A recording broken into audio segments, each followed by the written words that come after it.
Welcome, Richard Raphiri. Richard is Director of Procurement and Sourcing, if I'm not mistaken, Richard. I'm not sure the exact title now, but you have a lot of experience in the construction space in CIDB and are very respected. So we just value your time and value your input. Yes, go ahead. Let's take us through some of your thoughts on this practice note. Yeah, no, thanks, and good morning, colleagues. What we have done. Go ahead. All right, thank you. What we have done, colleagues, is that we were trying to address the problem that we've always had a problem in terms of how we guide and how do we deal with tenders that are ridiculously low. Yeah. And one has to now look at the process and make sure that you still have to evaluate them and put some justification to those processes.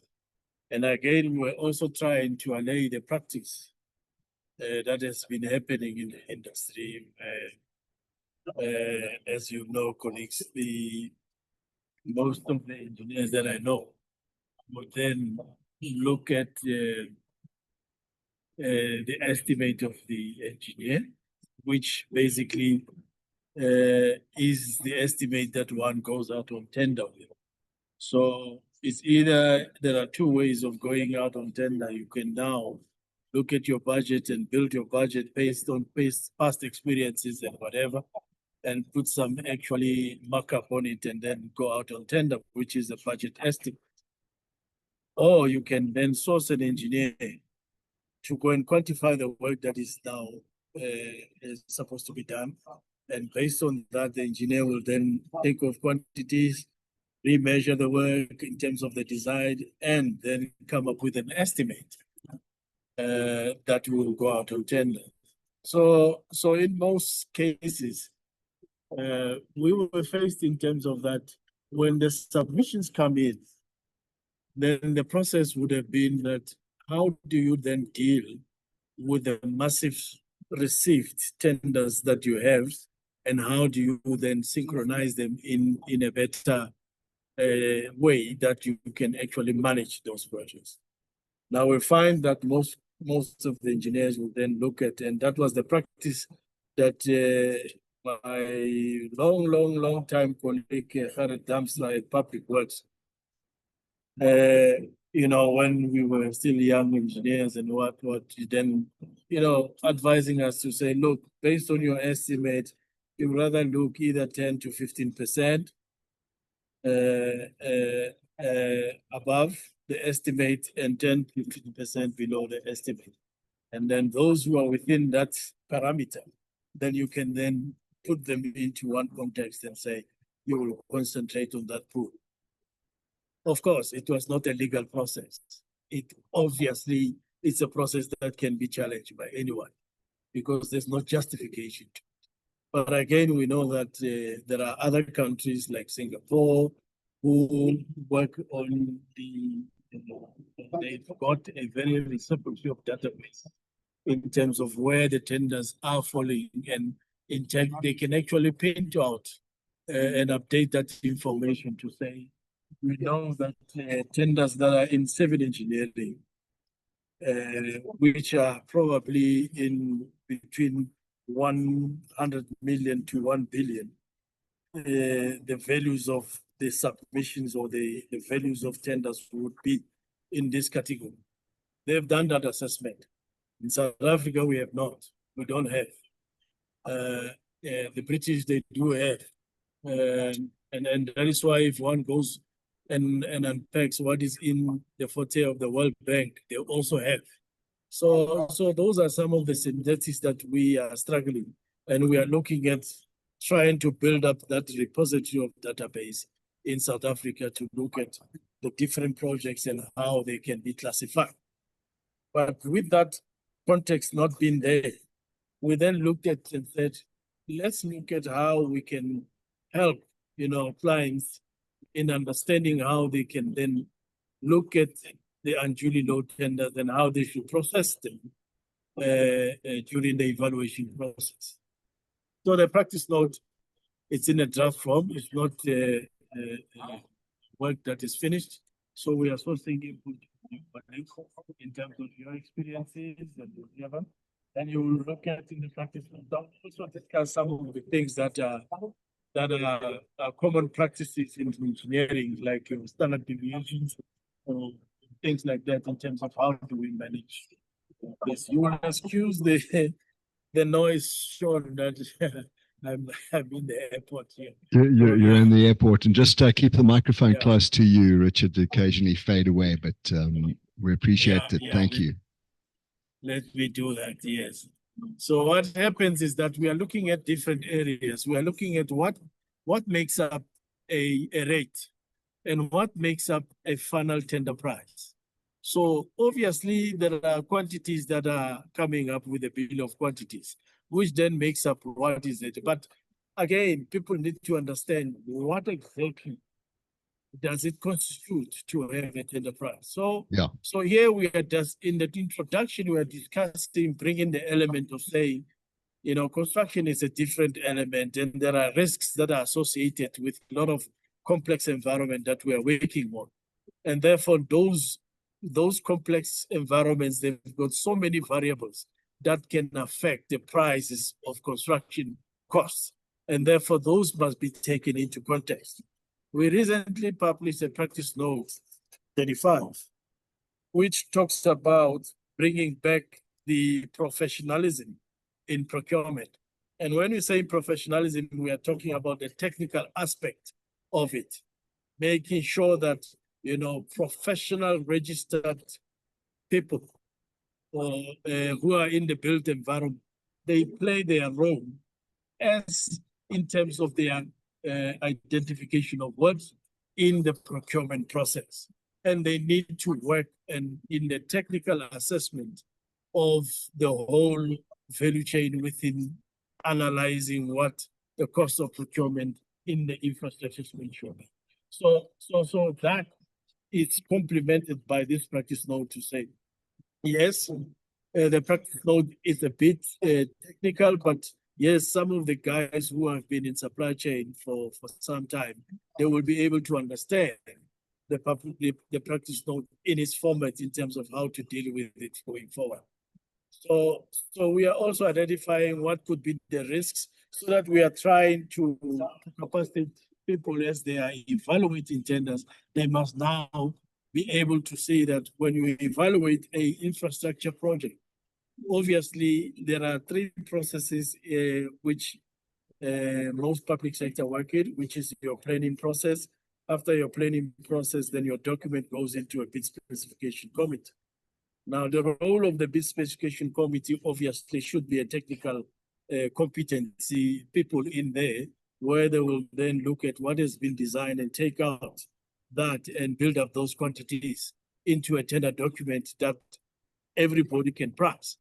Looking at the different elements, like your primary objectives of that procurement and your secondary objectives, which can bring in development and other aspects. Now, after that, then they set up a criteria that they will then have to, that project must be evaluated on, which then goes into the BEC. Now, also the BEC must have that technical competency to analyze the technical scope and actually verify that in that process. So it's a seamless process that we are trying to bring to the fore, that there is some expectations as outputs of those committees. The committee of BSC, the output would be the bid specification plus the tender document and a risk mitigation or risk assessment of that project. In most cases, we don't see it coming out, especially the risk assessment, which is going to be critical when the process goes into the BAC process, where now the award has to be made and justifiably so to link that to the commercial risk. And the commercial risk assessment will then talk to your risk assessment of the whole project in terms of how it will be managed. So we are trying to address those in the practice note. And in section 3, we are looking at what constitutes in terms of how to develop a tender price. And this is normal practice in terms of one contractor will look at his overheads, contractor will look at his and all those other things, insurances, and blah, blah, blah, blah, which in most cases, we are seeing now our contractors, because of the CIDB setting up the register of contractors, and we are assessing contractors in terms of their capability, capacity, which I know personally that is not enough. So we need to also do something in terms of our register of contractors so that we then can cut off the risk from that element as well. But again, we are seeing a trajectory now that most of the contractors, because in the old days, there was no CIDB, so the engineers estimate, and that is why we had those fraudulent activities where the tender estimate would then be sold to some of the contractors. It was a practice then, but now that practice has been taken away by the register of contractors because the grading system says if you have a tender that is almost around 109 million, obviously we know what 109 million is where in terms of the register of contractors. Therefore, one would say that the project is probably estimated, and because of you're going to go out and say grade 8 or higher, then obviously we know that the estimate of the engineer is sitting between 130 million to 200 million. So obviously you know how to play around as a contractor to make sure that your price becomes competitive. Yeah. If you look at other countries, they've shied away from that process. And what they do is the client says, I will hire my own engineers and they will go out and cost the project to the teeth. And I will now go out on the market with the price of the cost of the project and say, I am prepared to pay 120 million for this project, and people must now bid based on their capacity, not based on price, because the price has already been given. So those are some of the things that we are trying to look at as best practice that is coming out of different countries and all that. But it's good for those different, especially around your procurement in what is this country? Very famous with their models. I'll just show you guys later on that.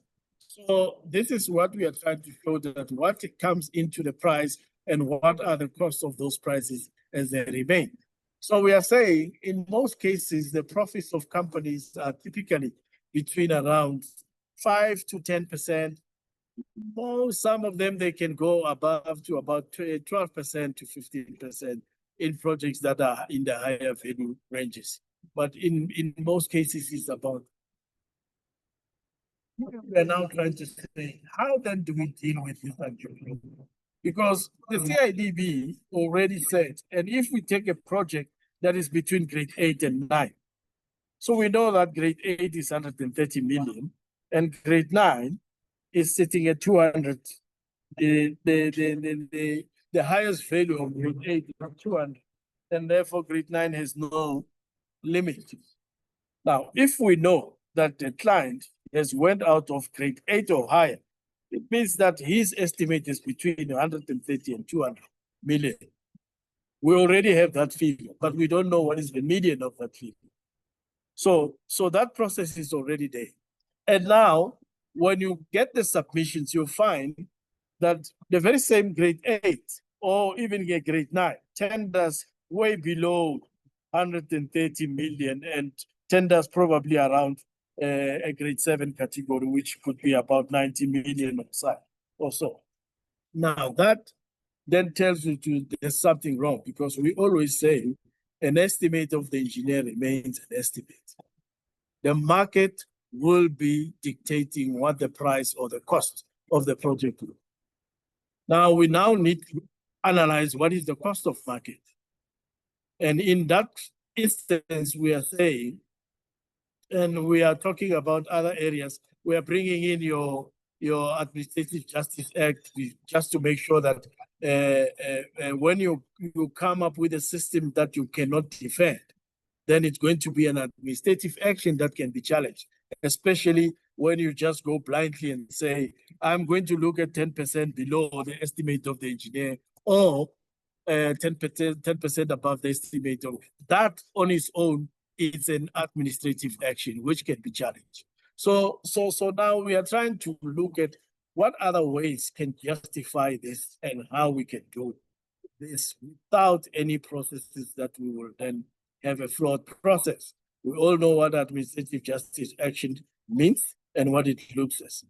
And then we looked at the World Bank. What is in the World Bank space? How do they deal with that? And we looked at the World Bank in the document that I received from the World Bank in terms of my research.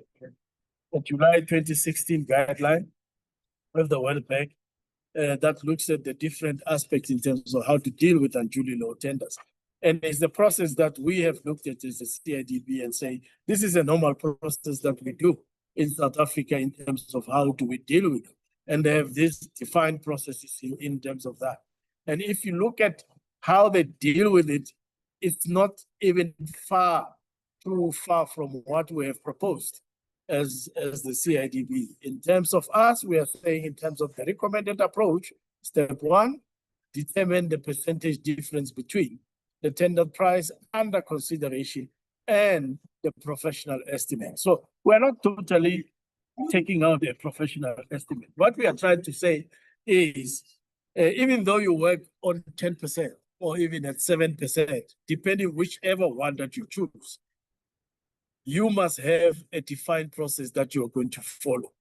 Let's say we follow a 10% rule in terms of this and based on the engineer's estimate.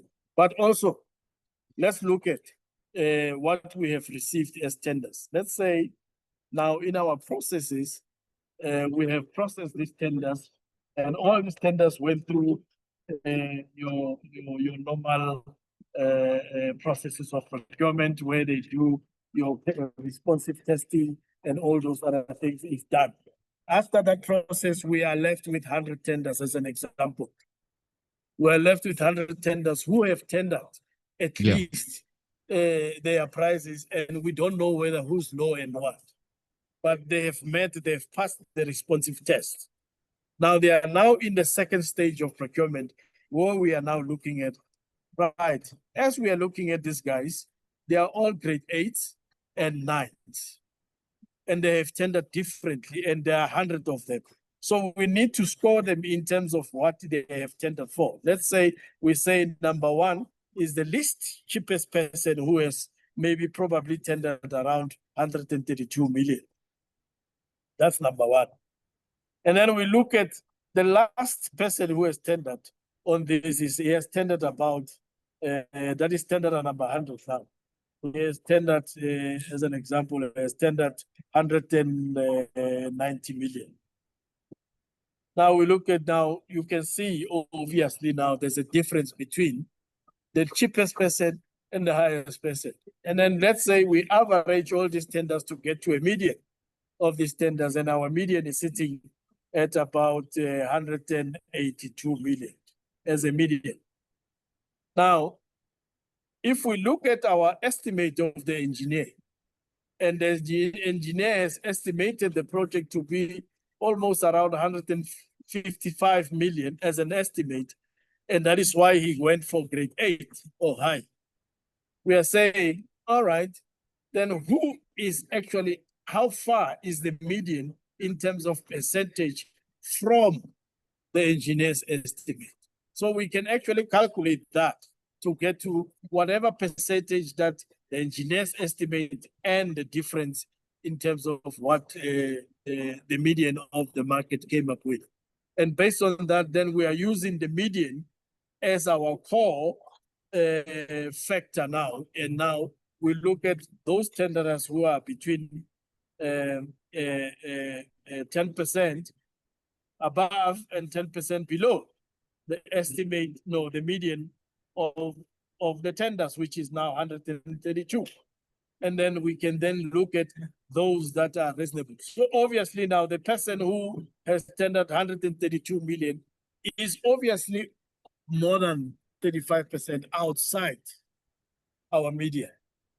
So already tells us that that person will not be able to complete or finish the project because we have not even went into a rate by rate process here. It's just to give us where our concentration pool is on the evaluation so that you don't waste time in the evaluation process, evaluating 100 tenders, where you can look at a median and come up with a justifiable process that can then look at where the cost of the project would be. So that's basically what we have done. And we've put in certain examples in here in terms of what we have looked at. In terms of this example, we say the professional estimate was sitting at 46.5, right? And these are the submissions of the tenderers that we are saying they have passed responsive testing. And obviously you can see that tenderer 2 is already 4.5 million. And then you have tenderer 4, tenderer 8, tenderer 9, and tenderer 10. As you look at and analyze those differences and their tender amounts, you can actually now see now whether the estimate of the engineer was correct based on the median of where the prices came up to. So it gives us that latitude to say probably the engineer's estimate was almost on point. Yeah. If one looks at the submissions and averages that. So that confirms one element. And then now it brings us to a point, whether we choose 10%, 7%, or 15% that we are looking at. And remember, colleagues, all what is happening in the tendering process is to justify whether is the client able to absorb a risk of a person who has tendered by more than 10% outside the median of the submissions. Is that client willing to take that risk? Or is the client obviously going to opt to a person who has tendered at least 3% outside or 3% above, based on whether the budget will allow? So this is a very technical process where we are saying there will be those decisions that you will judge, because as you're judging them, this process is still going to go into another process, because this one, it only identifies those who are unduly low. And once you have dealt with unduly low tender, then this one is the second example. Then you will then deploy the next process, which the next process will be now you will go rate by rate in terms of rate items, and you will then be able to look at what you call you will then be able to analyze now their pricing strategy and all that. And the next process that you will follow is arithmetical errors process. Yeah. And then that will then dictate and then obviously you will already see who is likely going to get the tender after this process has been done. So basically that's how we looked at it. Yeah, and trying to justify how we can look at it. Thanks, what I'll do, colleagues, the World Bank document where I borrowed this assessment here, I will share that with you, Sean. I do have that, and I will put it in the chat straight away. Yeah. Yes. So once we have that, so if you look at what the World Bank has done, it's almost similar to what the approach that we are looking at. Well, thank you, Sean. Yeah, thank you. Thanks very much, Richard. Do you mind if I ask a couple of questions and we just explore some things quickly? Yes. Michael, I see your hand, but let me just quickly ask this question. So your draft does recognize the old practice note that was issued by National Treasury that talks about benchmarking. and that we Yes. may not apply benchmarks. How do we Yeah. apply this practice note in that context? Because that's what you're doing, aren't you? Yes, that's what we are doing. But so remember, how do we apply that in this context? in the context that there are information that we are looking at, because construction, as we have already looked at, because we are applying this in the context of the CIDB Register of Contractors. Yes. And the CIDB Register of Contractors is a grading system which looks at the different values. Now, in terms of those different values, we are tying up with, because you are using the CIDB grading system to go out on tender.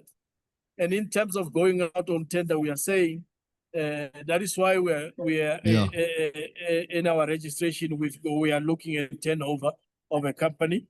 We are also looking at available capital, meaning that to come up with that grading system, there was a logic behind it to say, for a person who will be conducting or doing a project of a certain value, you're probably going to need a cash flow of so much for you to be able to. I hear the logic, Richard. Yeah. But what we're discussing here is a CIDB practice note, which the AG will argue does not have the same lawful power as the practice note issued by Treasury. Correct. And hence this can only be considered a guideline. And if they apply benchmarking, so how do we do that? Can we put a statement in this to try and enforce the legality of this and try and elevate the legality of this particular document that you've got? How do we do that? Because that's going to be the key issue preventing us from applying this. Is it not, or am I mistaken? Yeah. What we looked at is we have issued practice note, and we know that they don't have a legal bearing because we are trying to guide the industry where the problem is. But again, this process, it cannot be a rigid process where it must be followed directly to the T, because it's from one project to the other in terms of how to apply it. So what we are looking at is that we can try to look at incorporating the model into our standard for uniformity. But also our standard for uniformity is also premised on what will going to come out as the regulations from National Treasury in terms of the PPA.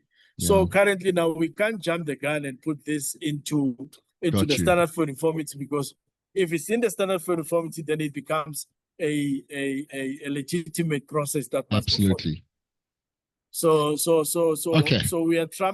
we are working carefully here in terms of we are looking at what is coming out of the PP Rex, and how do we then tie it back into the processes and guide the industry. Got you. But the practice, as we're talking now, you and I, engineers are using the very same model to come up with this. And that's been the dilemma in the construction industry is this issue. The other one is when you look at the World Bank guideline, they don't suggest that you eliminate, as your step 4 says. What they say is you then start a process, which you've outlined in the previous page, to contact them, to ask them specific questions, and there's a lot of reason for that you don't at this point eliminate them because they're outside that range. Your thoughts on that one? Because step 2 seems to be saying that, but I don't know if that's what the intention is. No, that's not the intention. The intention is to identify the pool that you concentrate on.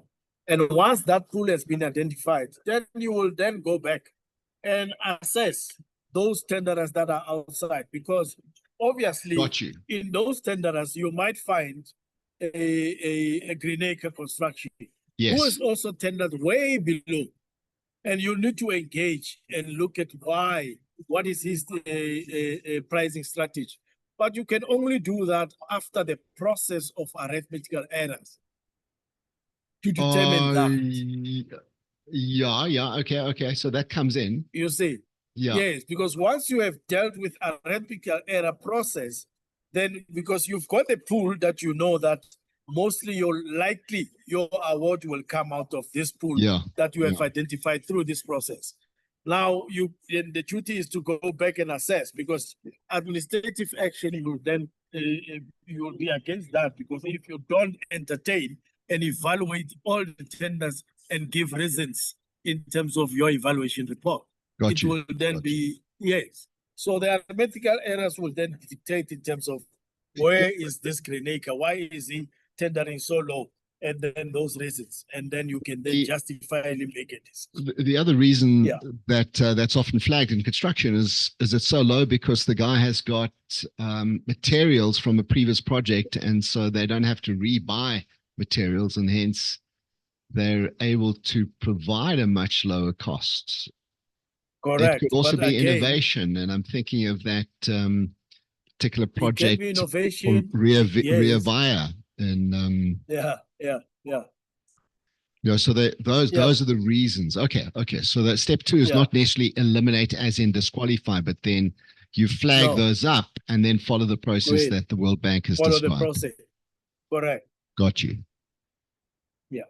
Very good. Okay, so let's jump to Michael. Michael, come in. You can unmute now. Michael, welcome. Thanks. Richard, just to give you a bit of background, I was a consulting engineer for about 40 years. So tender valuation was something that was undertaken, I wouldn't say on a daily basis, but certainly on a weekly and You're one of monthly those basis. guys that Richard was referring to in the old days. We used to do this. Yeah. Well, in the new days as well. I only retired about 3 years ago. But Okay. what I'd like to say, I'll take in, I've asked Sean to send me the Word document. I'm part of Consulting Engineers South Africa's Supply Chain Management Committee, so we will discuss this. There is an informed practice note that is available from CISA Yes. on how to evaluate tenders, because we don't only do it for government, we also do it for the private sector. Yes. And I always say, if we can do it for the private sector and we do it successfully for the private sector, I'm sure we can do it for government as well. Because private sector is certainly averse to time excess and money excesses, whereas government doesn't seem to always be concerned about budgets as much as the private sector is. But be that as it may, there are just a couple of things that I'd like to point out. One is if a project falls within the domain of the framework for infrastructure delivery and procurement management, it's gone through at least 3 cycles of price estimation. 1 at feasibility stage, 1 at confirmation that the project can go ahead, and 3 at procurement stage. Before procurement is given the green light, the budget is confirmed. So there are 3 processes in estimating the costs. And as a consulting engineer, and I'm sure quantity surveyors do exactly the same, we look at previous prices, previous projects, and that is how we work out an estimate. The second point is the CIDB has actually issued a practice note where it states that fully priced bill of quantities should not be requested with a bid submission. And it's obvious, because if you are building an office block and you have a 150-page bill of quantities, you will not get a fully priced bill of quantities by every bidder. But what you will get is a summary, price summary. Then you can actually hone into the price summaries, because errors stick out like sore thumbs. I can assure you that they do stick out. And then you can actually hone into those. And then all it is, it's about analyzing the risk. But if a contractor prices an item below what that contractor can purchase that item for, chances are that they are unlikely to have priced it correctly. And frequently, when you ask for the details, you find that the bidder actually withdraws. In most cases, yes. they realize that they've left out a page or that something has gone wrong. So yes, but I know that there is liaison between CISA and the CIDB, and I will make sure that we have a look, and if we have any comments, we will pass comments, because it's absolutely critical that we get these things right and that the public sector actually follows best practices. Correct. And also Well, the Michael, right people are the ones who are evaluating the project.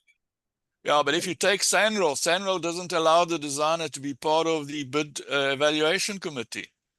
I mean, the reasons behind it are mysterious, but Mysterious is, that's been decided by the CEO, not the CEO, the chairman of the board of SANRAL, who's a school teacher.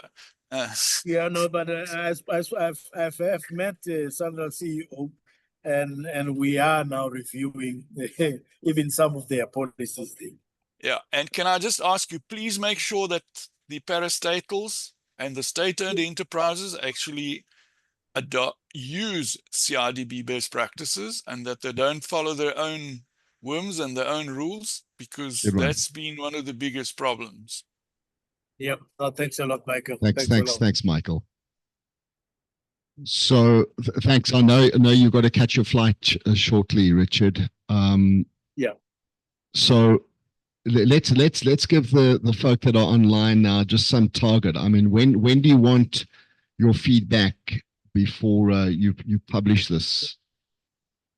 Well, there's still some work that I still need to do, like Michael has mentioned. I still have to meet their technical team at CISA. I've met with some of the guys at the MBSA. And also I'm meeting them next week again, the Good Practice Committee. And yeah, the publishing of this practice note is still we are still at infant stage. We need to gather all the information, so that we know when we issue this practice note, it will seemingly go into the SFU easy, in terms of, because we are already zooming into what is coming out in the PPA, and we are trying to build, because we don't want when the regulations come in and then they cause further confusion. So we are already having lots of practice notes that are coming out to deal with what is coming out in the PPA. So the contents here might go into the wonderful uniformity. Correct. If you know about the chapter 4, which was reference. My biggest nightmare. But anyway, it's there in the Act. So we need to be trending very carefully in terms of what guidelines are we going to issue around those and all that. And already you've seen the stance of the BEE processes now, the challenges that are coming out, which might further delay the PPA regulations. So those are the things that we are looking at. Yeah, thanks, Sean. I can get comments by end of November. I should be fine. By end of November, that's very, very, very, very kind of you. I'm sure. That would be appreciated. Thank you. So, folk, I will also come back. I will also come back to the forum to then give them the new version based on the inputs received and all that, and then we can have now further discussions. Okay, gee whiz, that'll be great. Thank you, Richard. And thank you, Sean. Very good. Thank you very much. Thank you for your time. Thank you for the opportunity, and I'm sure that there are many people online who will use this opportunity to give you some feedback. So thank you for that. Good one. Thank you, Sean, and thank you, colleagues. Goodbye. All the best. Goodbye. Thank you. Thanks. Bye. All right, folk. Well, there we are. That's really, I think, considerate of Richard to come online and say, hey, here's a draft. This is what they're thinking of. And this is CIDB. It's certainly very consultative and open to input. And really, really nice to see. If there's any questions that you've got that I could maybe answer and support you with, please shout. So there were some questions just asking about which of the practice notes, which of the National Treasury circulars. I could share those briefly with you. Let me do that. Let me see if I can quickly just share that, and then we can close off on the discussion. So this is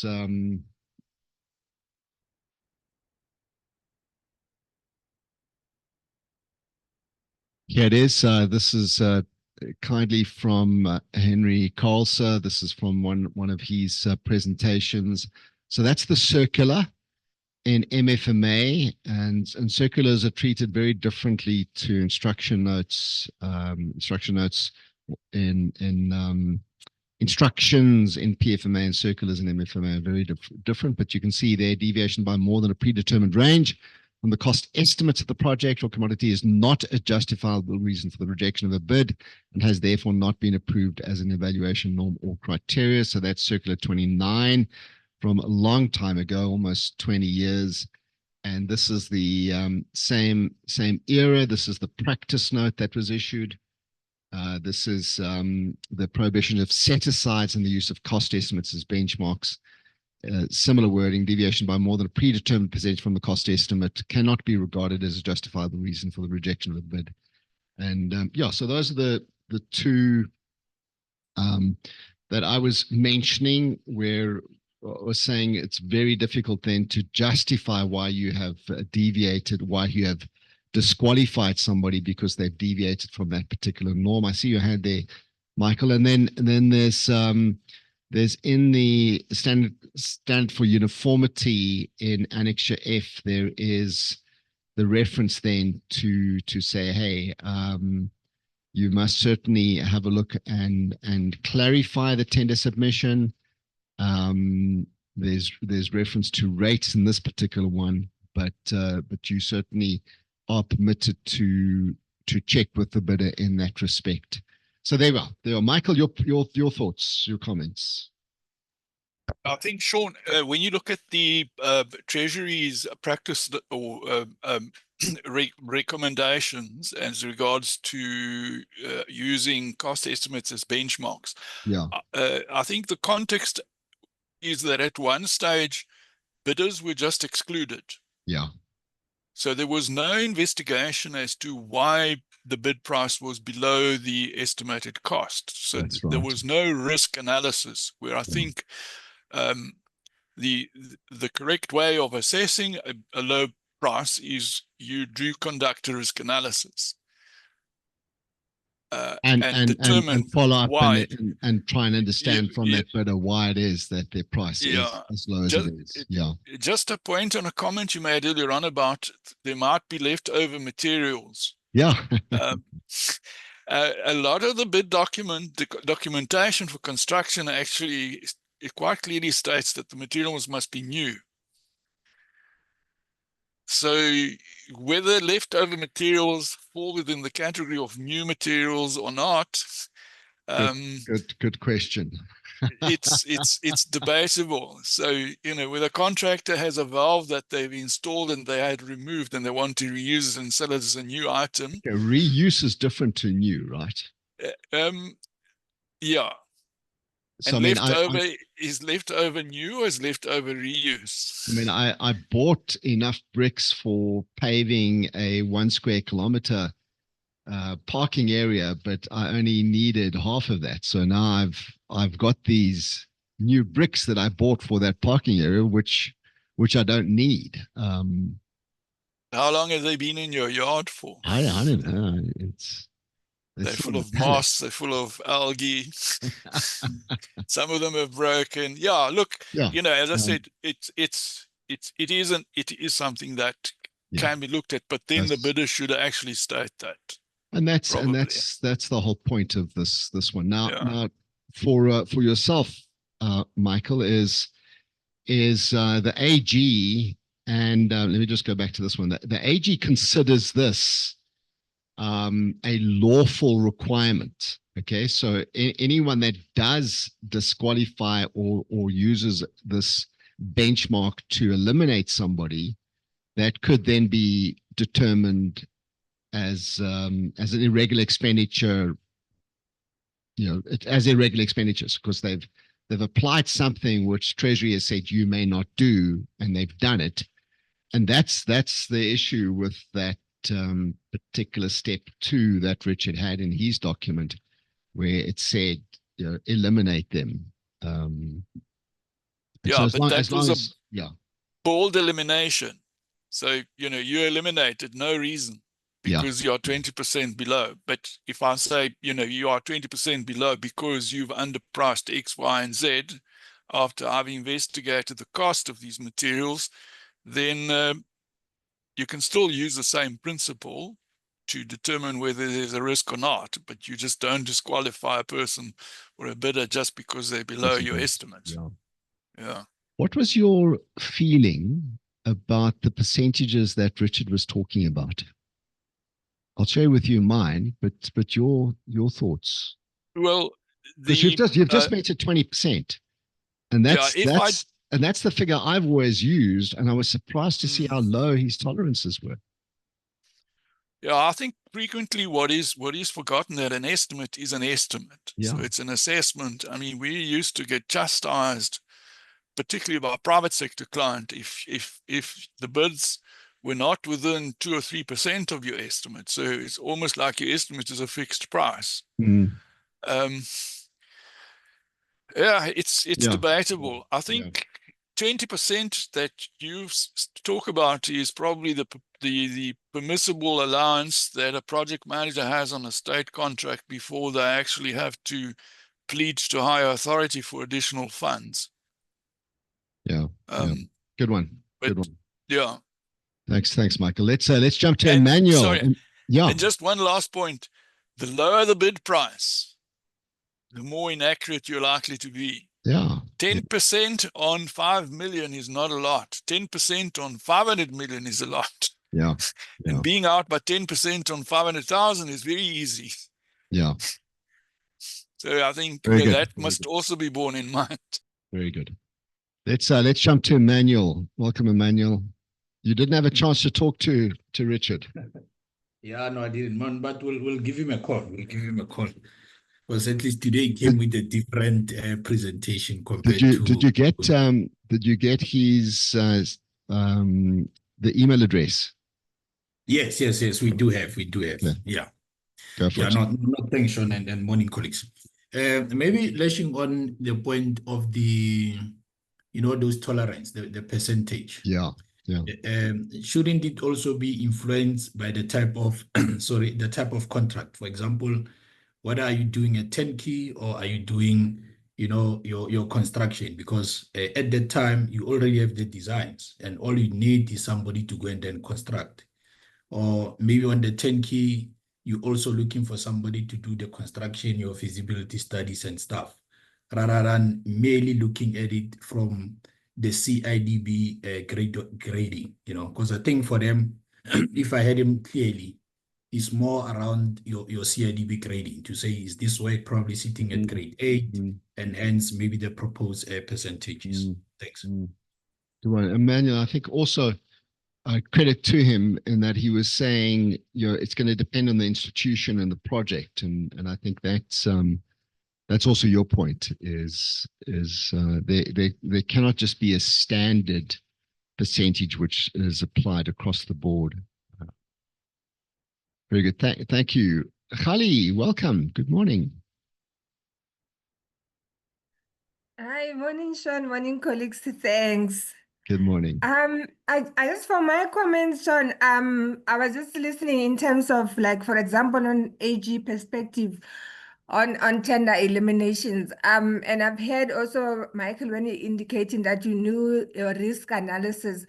In my experience, on the construction project, even if you have stated out your risk out loud into the document and then based on the risk that you have analyzed, you feel like this bidder won't deliver and done your due diligence. AG still don't consider that the reason and the risk you have outstated. So normally it's into the organization that you have that risk appetite that you are convinced that you want to have a successful project. But most of the time, in my experience with AG for the past, I don't know, odd years, they never accept your risk analysis.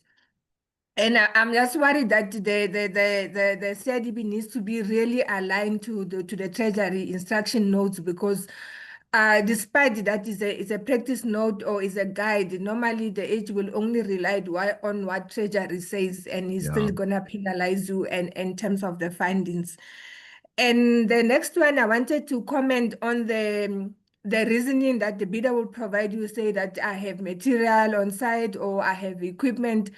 In my experience, we find that those bidders still failed. They will say, I didn't cost for plant and equipment because, I got all plants in-house.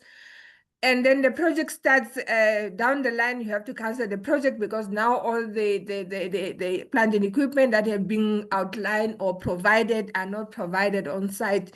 So I think we have to come with a really, I like the way Michael raised that CIDB need liaison with even on the private sector, because you find that most on the private sector project, non-success is actually lower than what we face in government. And I think if we can find synergy in terms of what really makes it success, in terms of analyzing those risks in the private sector and bring it up onto the public sector, even when we raise that the budget is not really government considering that, we do consider the budget, because sometimes the budgets are getting tighter and tighter. If you look at all the previous budget speeches, especially as we are in infrastructure and government, the budgets are getting tighter and tighter, and it is the high time that government start looking highly in terms of how they can really deliver services within the budgeted amounts, and it gets really benchmarked properly.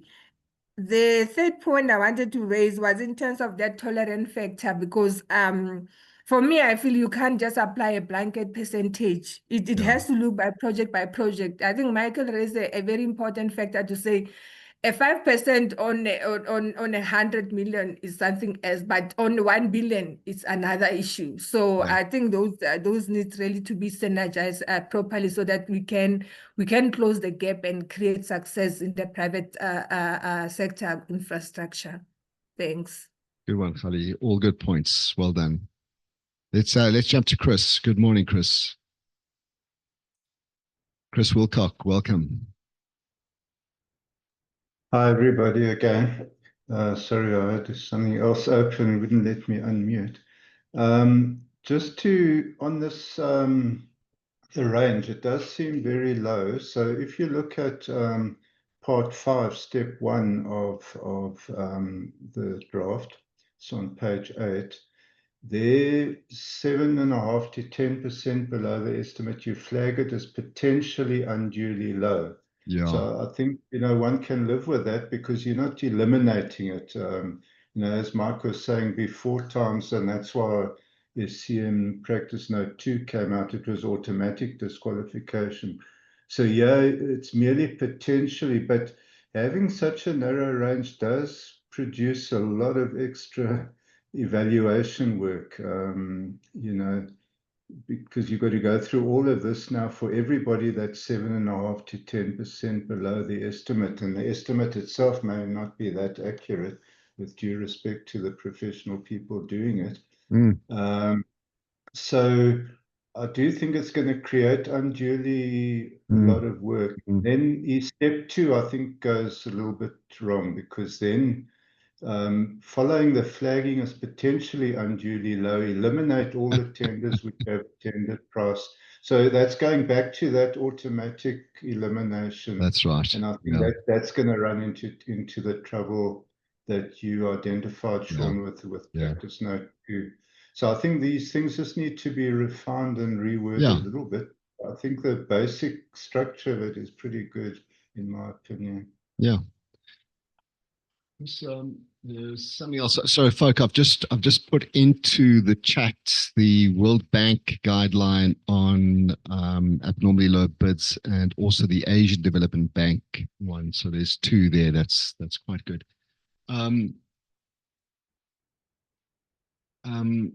Chris, there was something else you mentioned which now has escaped me.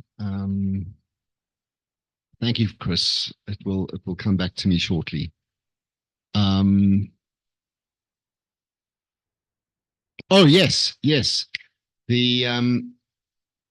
other way that might be better is to do a statistical review, Chris, and look at a standard deviation and anything which is outside the standard deviation of the bids that have been submitted. You use that then as a way to say, hey, this is abnormally low. So, and I think that is what World Bank does as well. And that could be more defensible, I think, if it got to a court of law, that it's a bit more scientific than an arbitrary determination of the percentage. Yeah. So that's what we've typically suggested. Thanks, Chris. Okay, Mike, and then we'll start closing off. Sean, I think we've been through this many times, and you've mentioned it before many times. If you look at both PFMA and MFMA, they both state that the bid must be awarded to the highest scoring bidder unless there are valid reasons. Objective criteria. Okay, valid reasons are legally valid, not subjectively valid. And therefore, everything must be viewed in context within this requirement, because otherwise you're going to be operating outside of the law. So risk is the only way you can disqualify a bidder. There is no other way in which you can disqualify a bidder, because otherwise there are subjective issues that come into play, and 9 times out of 10, when you end up in court, the subjective issues are actually chastised and pilloried by the judicial officer presiding over the case. So Good one. The lowest price is the highest scoring bidder, usually. Typically, not always, but yes. But 99% of the times they are. So in terms of the law, they should be awarded the project, or they should be awarded the contract, unless there are legally valid reasons. And I think one must not forget about that. And for those who are not familiar, thank you, Michael. Just be sure to look at the standard for uniformity that CIDB has issued. There's an Annexure F, which is the standard conditions of tender. And in the standard conditions of tender, it refers to how you deal with arithmetic errors and omissions, but it also there clearly says that you use risk-based criteria to as the objective criteria for deciding not to give it to the highest scoring bidder.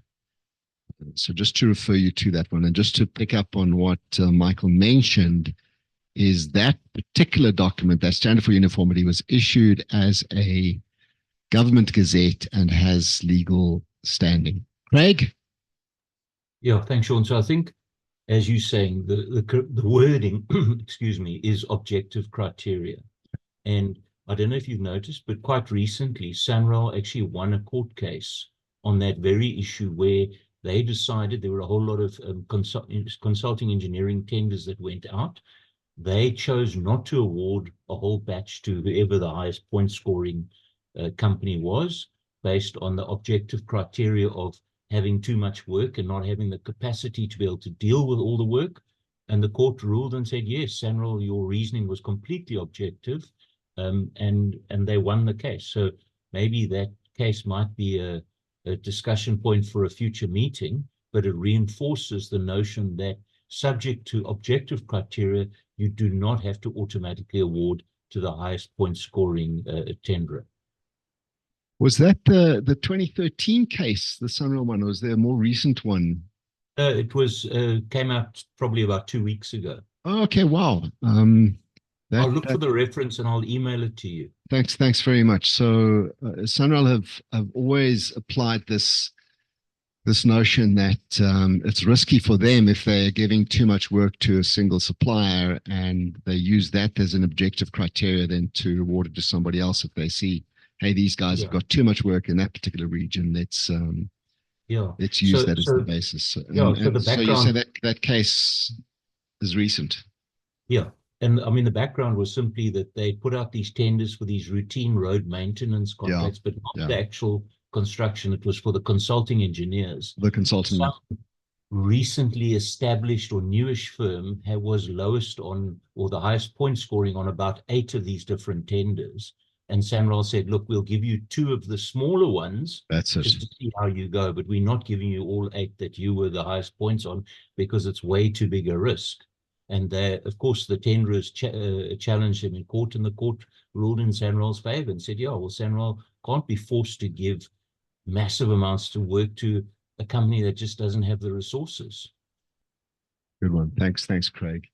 SANRAL also was involved in a toll collect case that went up to the Supreme Court of Appeal, which also involved objective criteria. So they have for some time applied it fairly well. Chris, did you want to add a last point? And yes, thanks, Sean. The case that Craig refers to is the Urban Icon case, and it was a Supreme Court of Appeal ruling. So it's very recent. Up to SCA. Very good. Yeah, it was the SCA, so it is binding on all the other high courts. But they did quite a thorough evaluation. You know, it wasn't just oh, you've got too much work sort of thing. So they were going to, it was a new entrant into the market. They didn't yet have much of a track record, and they were going to subcontract most of the work. So SANRAL identified this as a risk. They did a full risk assessment on it. So it was also based on risk to the client. Very good. Thank you, Chris. Komoto, you know, if you put your hand up, I can't not say no here. I can't. Morning, colleagues. Morning, Grace.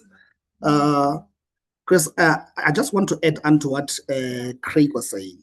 Yeah. In our SCM policy, we are basing it on the GCC. Just say it again. Just say it again. You faded there slightly, Komoto. Okay. Am I audible now?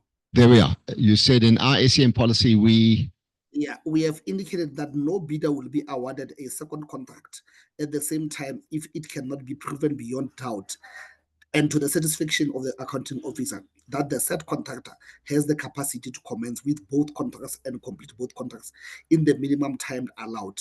This is guided by the GCC. That's an SEC, special condition of contract, that you put in. Yeah, it's guided by the SCC. Yeah. So well I'm just adding on to what Chris was saying. Well done. And your lawful basis for using that would be objective criteria in the triple PFA. Yes. And you've gone a step ahead and actually published that, which has meant that you complied with the 2017 regulations, which is no longer a requirement, but certainly from a fairness and transparency perspective, you've done it. Well done, Trevor. Thanks, Komoto. Good on. When you say we, can you tell us who we are? All right, good one. Thanks, everybody. Next week, I was hoping to have that discussion on the draft amendment bill for the Public Procurement Act. And I didn't want to get into political discussions between ANC and DA, but there's quite important stuff to consider. I may be in Northwest next Wednesday, so we'll see if we can try and have somebody else facilitate that discussion. But I think it would be important to get that going. And it's not necessarily to support or to reject the private member's motion that he's now come up with and they've put to Parliament, but to really look into the issues around the mechanism that is in the Act that allows for an amendment to be made. And I think that would be an important discussion in the context of what that private member's motion is. So anyone else who'd like to pick that up and have a discussion with us on that next week would be welcome. Thanks, everybody. I hope you found that this was useful, and please if you did not get the Word version or the PDF version, just send an email. I'm just going to put it back into the comments. Just send an email to that, and we'll try and get that to you. Thanks, everybody. All the best. Good week. Thanks, everyone.